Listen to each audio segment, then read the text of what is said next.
മക്കളോ?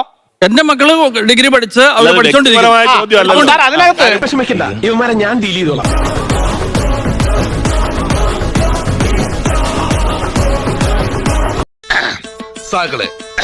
മക്കൾക്ക് തൊഴിലില്ല എന്നുള്ളതാണ് ഇപ്പം പറഞ്ഞു വരുന്നത്.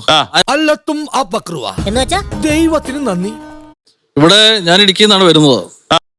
എന്റെ അമ്മോ, ഞാൻ എന്താണ് ഈ കാണുന്നത്? ഇവിടെ തോട്ടം മേഖലയില്, ഫാക്ടറികളില്, വ്യവസായ സ്ഥാപനങ്ങളിൽ തൊഴിലാളികളില്ല.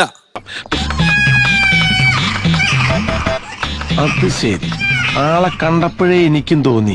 ഈ ബംഗാളിൽ നിന്നും ബീഹാറിൽ നിന്നും ഒക്കെ വന്ന് ജോലി ചെയ്യുന്ന ആൾക്കാരാണ്. അവരിപ്പോ ഇലക്ഷന് പോയിട്ട് തിരിച്ചു വന്നിട്ടില്ല. ഇപ്പം പല തോട്ടങ്ങളും ഞാൻ ഫാർമേഴ്സ് അസോസിയേഷന്റെ പ്രസിഡന്റ്.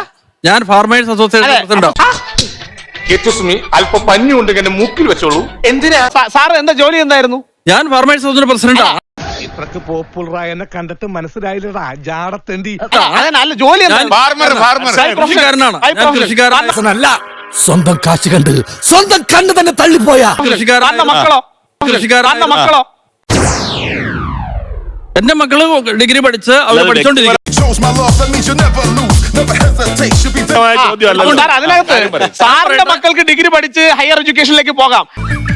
അതന്നെ ഞാൻ ചോദിക്കണേ. പക്ഷെ ഇവിടുത്തെ സാധാരണക്കാരുടെ യുവാക്കൾ ഞാൻ പറയുന്നത് ഒടിഞ്ഞു പോകും. പക്ഷേ കഷ്ടപ്പെട്ട് റാങ്ക് ലിസ്റ്റിൽ വന്ന് കയറാൻ വേണ്ടിയിട്ട് പാറപ്പണിക്ക് പോയിട്ട് ഉറക്കമളച്ചു പഠിച്ച ചെറുപ്പക്കാരനോട് നിങ്ങൾ തോട്ടം തൊഴിലാളി ആയ പോരെ എന്ന് ചോദിക്കുന്നത് അതൊരു ഫ്യൂഡൽ നിലപാടാണ്.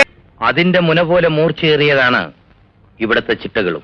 അതെനിക്കറിയാം, അതനുസരിച്ച് ഞാൻ പ്രവർത്തിച്ചോളാം. ആ നിലപാട് കേരളത്തിലെ യുവാക്കളോട് വേണ്ട എന്നതാണ്. ഇതൊക്കെ കാണേണ്ട അവസ്ഥ. ഈ പഠിക്കേണ്ട നേരം നോർത്ത് ഇന്ത്യ പോയിട്ട് വല്ല കോണകസ്വാമിയോ You never lose, never hesitate, she'll be there for you.